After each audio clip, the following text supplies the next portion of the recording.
Hey folks, my name is Nathan Johnston, and welcome to Lecture 34 of Advanced Linear Algebra. In this lecture, we're going to introduce the singular value decomposition, which is the biggest matrix decomposition theorem in all of linear algebra.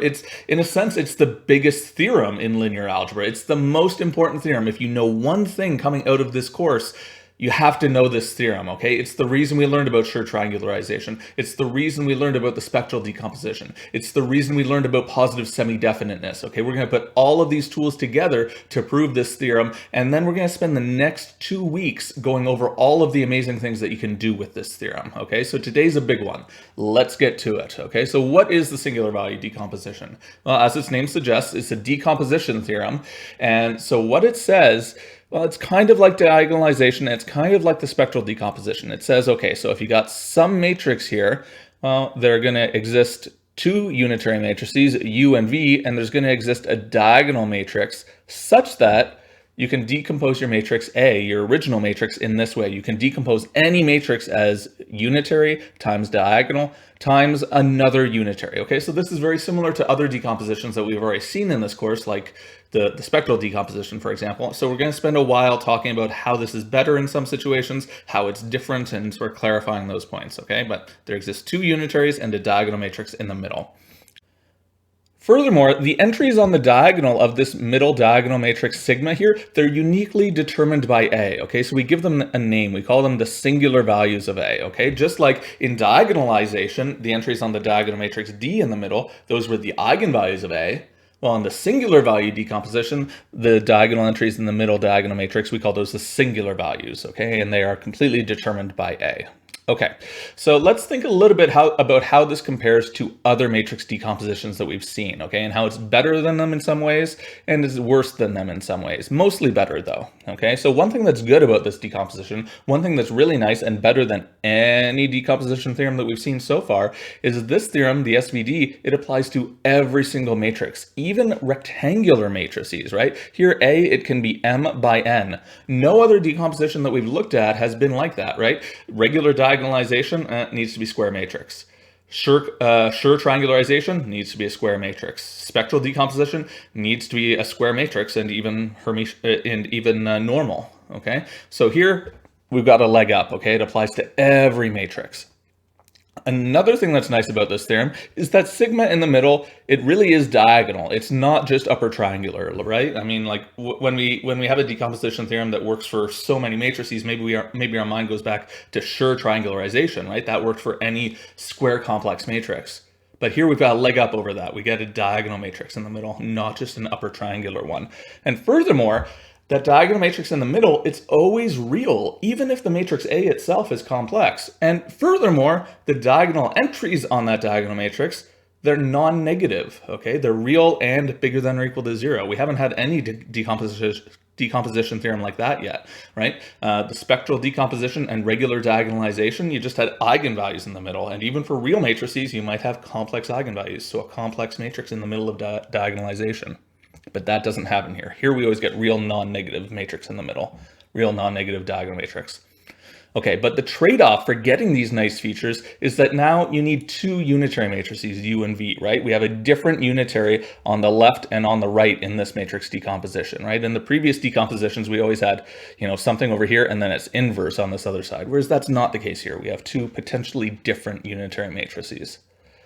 Okay, but on the flip side, it's kind of good, kind of bad. It's worse than having just one unitary matrix, but maybe it's better than having an invertible matrix, like in regular diagonalization, right? Diagonalization, you have invertible matrix P, then D, then P inverse. Unitaries, maybe two unitaries are nicer than one invertible. I don't know. There's some sort of trade-off there. All right, so let's prove this theorem. Unfortunately, we've actually done all of the heavy lifting already. We're just going to leech off of theorems that we've been seeing and developing over the last couple of weeks.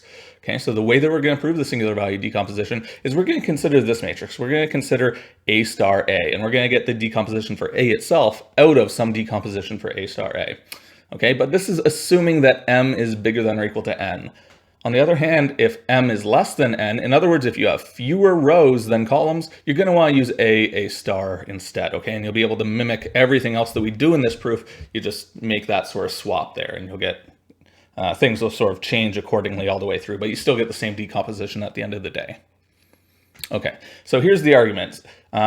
A star A, well, we know that's positive semi-definite. That's the form of a positive semi-definite matrix, right? So we can find a spectral decomposition of it. So let's just write that down, okay? A star A, it's positive semi-definite. So here, I've just written down some spectral decomposition of it. So D is diagonal and V is unitary. And because A star A is positive semi-definite, we know that actually the diagonal entries of D are real and bigger than or equal to 0 as well. Okay, so in particular, we can take square roots of them and we'll get real bigger than or equal to 0 things along the diagonal of this matrix, root D.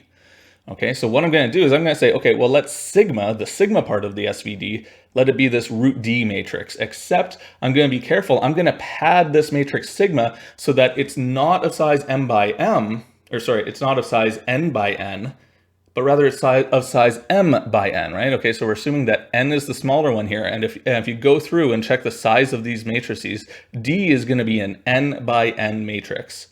All right, so when you take square root of it, it's still an n by n matrix, and we're just going to add on some extra 0 rows to make it m by n instead.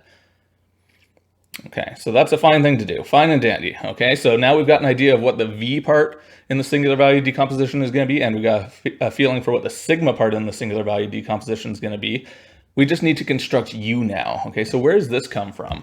Well, this comes from that sort of helper theorem that we saw last week. What I'm going to do is I'm going to compute what I get if I multiply sigma V star by its own conjugate transpose. Okay, just using standard rules of matrix multiplication, all of our usual theorems here. I mean, we have a star on a bracketed term, so just apply it to both and flip the order of the multiplication there. So you're going to get V sigma star sigma V star when I do that.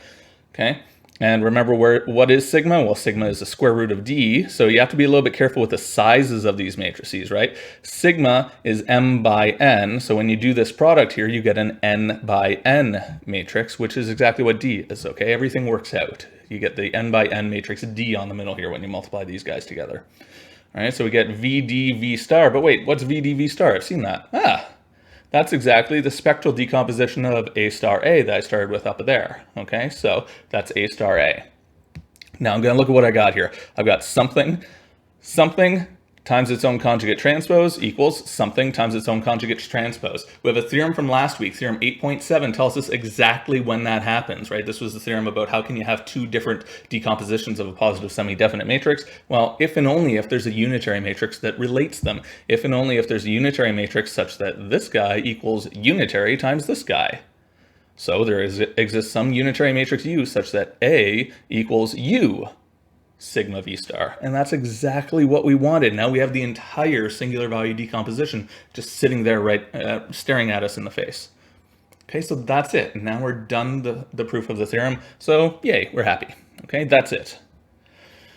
All right, so there are a bunch of notes that we want to make about this theorem before we get around to, actually computing it and all that sort of stuff. Okay, so how would we compute this in practice? Well, if we sort of trace through the proof up above, we notice that, hey, the singular values of A, the entries on the diagonal matrix sigma, they're the square roots of the eigenvalues of A star A, right? What we did was we did a spectral decomposition of A star A, and then we took square roots of the D part. So we took the square roots of the eigenvalues of A star A. Okay.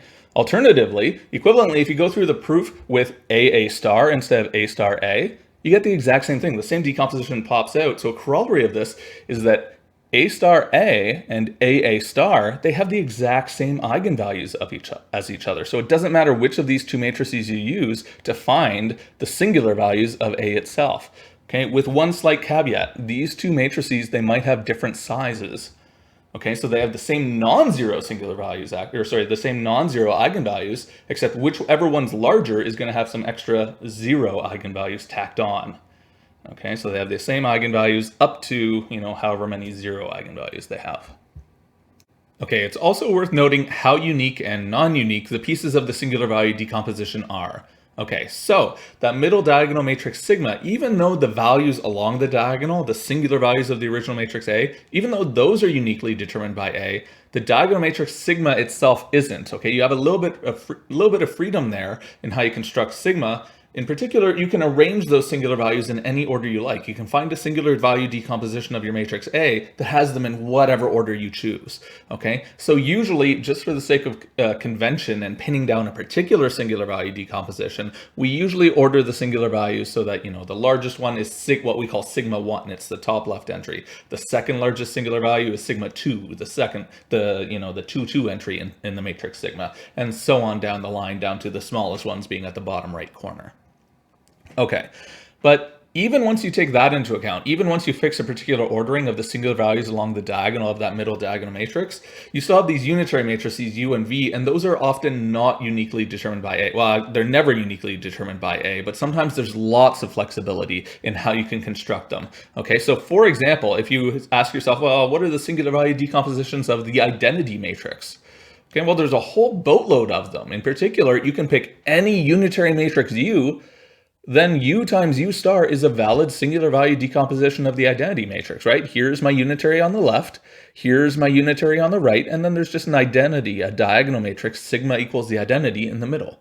Okay, so we can pick any unitary matrix that we like, and then you just pick V to be the same thing. Okay, so singular value decompositions, at least, the unitaries, those in general, they're not unique, okay? All right. Let's actually compute the singular values of a matrix. We'll go through finding a full singular value decomposition in a minute, but for now, let's just talk about how to find the singular values. We already talked about how to do it. Let's do it, I guess, okay? And the answer is, well, just as with most of these matrix decomposition theorems, the answer is do eigenstuff, okay? And this time, we're doing eigenstuff to A star. We could do it to A star A, but I'm going to do it to A star, and I'll talk about why in a second. Okay, so first off, compute A star. All right, so there's A star, conjugate transpose, and I multiply them together and I get this matrix here, 14, 3, 3, 6. Okay, you'd better get something positive semi-definite. Okay, so that is positive semi-definite, we're happy. Okay, if you get something that's not positive semi-definite, you did something wrong. All right, now notice that this is a 2 by 2 matrix. The reason that I used A star instead of A star A is if I used A star A, I would have gotten a 3 by 3 matrix. Okay, and so computing eigenvalues of that 3 by 3 matrix is more work than computing eigenvalues of this 2 by 2 matrix. Okay, so I like working with the 2 by 2 matrix a little bit better just because it makes my computations easier to do. A star A, it's going to have the exact same eigenvalues as this matrix, except also an extra 0 eigenvalue. That's the only difference. All right, so next up, we have to find the eigenvalues of this matrix, and then at the end of the day, we're going to square root those, and that'll get me the singular values of the original matrix A. All right, so set the characteristic polynomial of A star equal to 0, so subtract lambdas off the diagonal, take the determinant, all that jazz, okay? So product of the forward diagonal right there, minus product of the backward diagonal, and now I just expand that out. I get lambda squared minus 20 lambda plus 75, okay? So that's my characteristic polynomial that I'm saying equal to 0, so I find roots of that.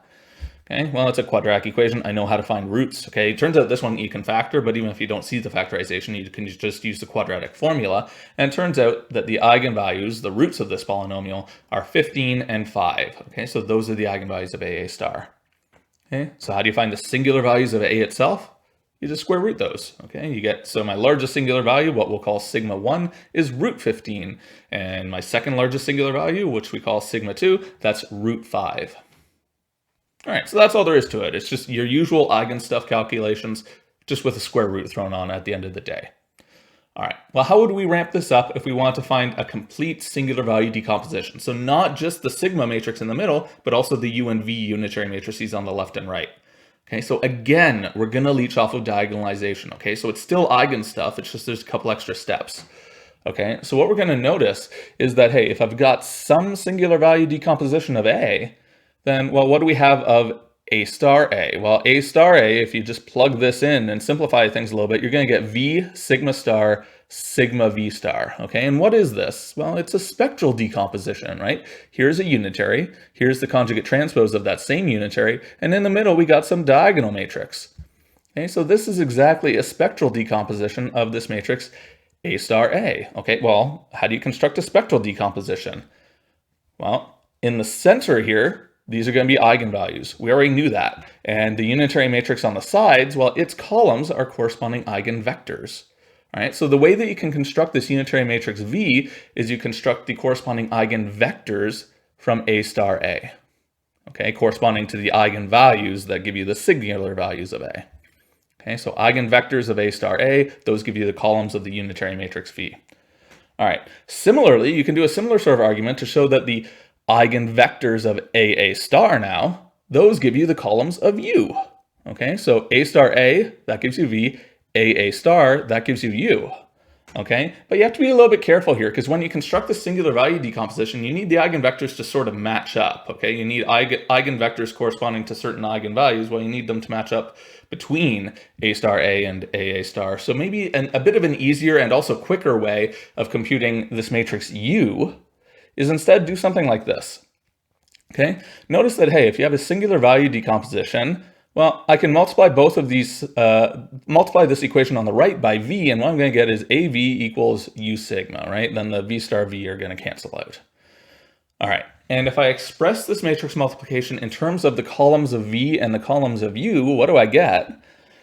I get exactly this equation here, okay? If I do A times V, well, one way of writing that is like this, where V1 is the first column of big V, and V2 is the second column of big V, and so on down the line, okay? It's just A times each of those columns are the new columns of this product on the left.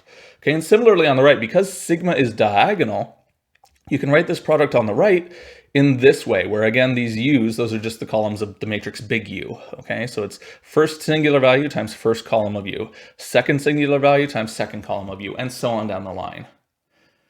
All right, and then you just sort of set these equal to each other column-wise. AV1 equals sigma 1 U1, and AV2 equals sigma 2 U2, and so on. So if you already know what A is, you should, it was given to you in the question, and you already know what the columns of V are, you should because we computed them as eigenvectors of A star A, and you know what the sigmas are, again, we already computed eigenvalues of A star A, then now we can compute these columns of U as well, just divide the sigmas. Okay, so just rearrange it so that U1, for example, is AV1 divided by sigma 1. And U2 is AV2 divided by sigma 2, and so on. In general, no matter what J is, Uj equals 1 over sigma j times AVJ. Okay, so you don't need to do a second eigenvector calculation. Okay, once you do the eigenvalues and eigenvectors of A star A, you can compute the columns of U, just with a sort of matrix vector multiplication here. Okay, you don't have to do another eigenvector calculation. However, this only works if your singular value is non-zero, because otherwise you can't do this division. Okay, so that maybe worries us a little bit, but it turns out it's not too much of a hindrance. It turns out if your singular values are equal to 0, you can pick that column, Uj, to be whatever you want as long as the matrix is still unitary. All you need is that it has length 1 and it's orthogonal to the other columns. Okay, so for example, you can just do Gram-Schmidt to get whatever column you want there when the singular values are equal to 0. Okay, so that's a bit of a mouthful. Let's go through an example. It's not that complicated in practice, okay? It's mostly things that we've done a whole bunch of times already. All right, so let's compute a full singular value decomposition of this matrix, okay? So step one, we're gonna do eigenstuff to A star A. We're gonna compute eigenvalues, take square roots, that'll give us the singular values. We're gonna compute eigenvectors, those will be the columns of V. All right, so eigenstuff. Again, I'm skipping over a calculation here because we know how to do eigenstuff. Okay, we've done it a million times by now. So it turns out for this matrix, A star A, we had to compute this, by the way, right? We computed this from this, we plugged in A star, we multiplied it by A, and we got this matrix here. So that's a calculation. And then we computed the eigenvalues of this matrix. Again, that's a calculation. We get these three eigenvalues, 24, 6, and 0. Okay, next, find corresponding eigenvectors. Okay, and again, this is a calculation, but you know how to do it. You know how to find eigenvectors. Okay, so eigenvector corresponding to lambda equals 24, it's 1, 1, 1. Eigenvector corresponding to lambda equals 6, well, 1, 0, minus 1. And eigenvector corresponding to lambda equals 0 is 1, minus 2, 1. All right, fine and dandy. Now, once you have those pieces of information, you've actually got 2 of the 3 pieces of the singular value decomposition already once you've done eigenstuff to A star A. Okay, and what it is, well, now you can construct sigma and V. How do you construct sigma? You just take square roots of these eigenvalues and stick them down the diagonal. So square root 24, that's 2 root 6. So that's my largest singular value. I'm going to stick it at the top left. Square root of 6 is going to be my next largest singular value. That's my next diagonal entry. Square root of 0 is my next largest singular value. That's my next diagonal entry. Okay, so that's all there is to constructing sigma, the diagonal matrix in the middle. All right. Next up, I also know how to construct V. Okay, it just comes from the eigenvectors of A star A. Okay, and I've already got these here. So these are going to be the columns of V, except I have to be careful. Make sure you normalize them. Okay. In general, make sure that they form an orthonormal basis of, the full n-dimensional space. Okay. Here, because every eigenspace is just one-dimensional, all I have to do is normalize. But if you have a two-dimensional or larger eigenspace, you might have to do Gram-Schmidt to make sure that they're orthogonal to each other as well. All right, so here it's just 1, 1, 1 divided by root 3, so that has length 1. 1, 0, minus 1, divide by root 2, so that has length 1 again. Okay, and then 1 minus 2, 1, divide by root 6, so that it has length or norm equal to 1 this time. All right, so there's sigma and V. That's 2 out of the 3 pieces of the singular value decomposition. Next up, we just need to construct U, and then we're done. Okay, the left unitary matrix. Okay, and the way you do this is, as we talked about before, for every non-zero singular value, you do 1 over sigma j times a vj. Okay, so my largest singular value is 2 root 6, so 1 over 2 root 6 times a, so this is just copying the matrix A from the question, and then v1, well, that's the first column of V. Okay, so you just do a matrix multiplication now and you get your answer. Okay, and after simplifying a little bit, it turns out that it's 1 over root 2 times 101. That's my first column of U. Next up, I do 1 over sigma 2, a times v2. The same thing, just increase the subscript. Okay, so what is sigma 2? It's root 6. So 1 over root 6.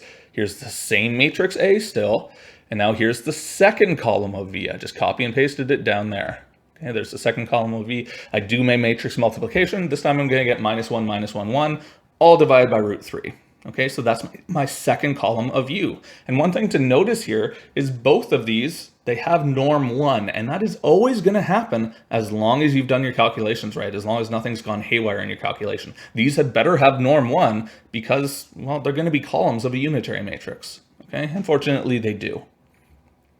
All right, we still have one more column that we've got to construct, right? This is going to be a 3 by 3 unitary matrix. We need to find a third column, but, sigma 3 equals 0. Our third singular value equals 0.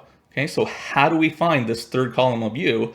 Well, it sort of doesn't matter, okay? That third column of U, it can be anything as long as the matrix is still unitary.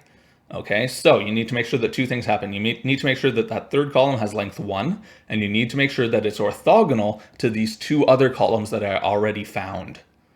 All right, well, there are lots of ways that you can do that. We could do Gram-Schmidt procedure, right? I could just pick any vector that, when you throw it together with these two vectors, makes a linearly independent set, and then apply Gram-Schmidt to that set. And that will give me an orthonormal basis of that, of the whole space that starts with these two vectors. That would be one way to go. Another way to go, because I'm working in 3 dimensions here, and I just want it to be orthogonal to 2 particular vectors, I could just use the cross product. Okay, so another way to do it in this particular case is I just take the cross product of these two vectors, and when I do that, so here I just copied down, one of the vectors that I found, and here I copied down the other column of U that I found. I do that cross product, and I get 1 over root 6 times the vector 1 minus 2 minus 1, okay? And again, that's a unit vector. If you've done things right, it had better be a unit vector. So that just becomes my third column of U. I know when I take the cross product of two vectors, I'm going to get something that's orthogonal to those two vectors that I started with. All right, so that's an okay third column of a unitary matrix U. So that's my unitary matrix. And then I'm done. That's the third piece of my singular value decomposition, so I'm done. Okay, that's all there is to it. Okay, so the last thing I want to talk about in this lecture is how the singular value decomposition changes if you take the transpose or conjugate transpose of a matrix. Okay, so if you start off with the singular value decomposition of A, well, what's the singular value decomposition of A transpose or A star look like? Okay, and this is just a straightforward calculation. For example, A transpose, well, if I transpose this product here, remember, it applies the transpose to each of the matrices in the product and swaps the order of multiplication. So V star, that becomes a V star transpose all the way on the left. In other words, just a V bar. Now it just has a complex conjugate on every entry of V, but they're all in their original locations. You're not transposing anymore because it canceled out with the star in the original V star. Okay, sigma becomes a sigma transpose, and I really am writing it as sigma transpose, even though, it's a diagonal matrix. And the reason for that is sigma, even though it's diagonal, it might not be square. Okay, so it has the diagonal entries in all the same spots, but maybe the shape changed from m by n to n by m, but still diagonal. Okay, and then lastly, this u on the left just becomes a u transpose on the right. And that really is a valid singular value decomposition because these guys on the left and right, they're still unitary, and this is still diagonal with non-negative real diagonal entries. Okay, so it's still a singular value decomposition. And something similar happens for A star, right? If I take the star, the conjugate transpose of this entire product here, well, I get V star star, which is just V on the left, and I get U star on the right, and I get sigma star, which is going to be the same as sigma transpose in the middle there. Okay, and again, this is just still a valid singular value decomposition. But in particular, one nice thing that this tells us is that the three matrices A transpose, and A star, they all have the same singular values, right? Because they, like sigma, what are its diagonal entries? Well, they're the same as the diagonal entries of sigma transpose, which are the same as the diagonal entries of sigma star, okay? So all of them have the same singular values. Okay, so that'll do it for our introduction to the singular value decomposition. We're going to spend a lot of time talking about it though, okay? The next 2 weeks are devoted to the singular value decomposition and what you can do with it and how to think about it, okay? So next lecture, we're going to start thinking about geometrically. How do you interpret the singular value decomposition geometrically and what's it tell you? All right, so I will see you then.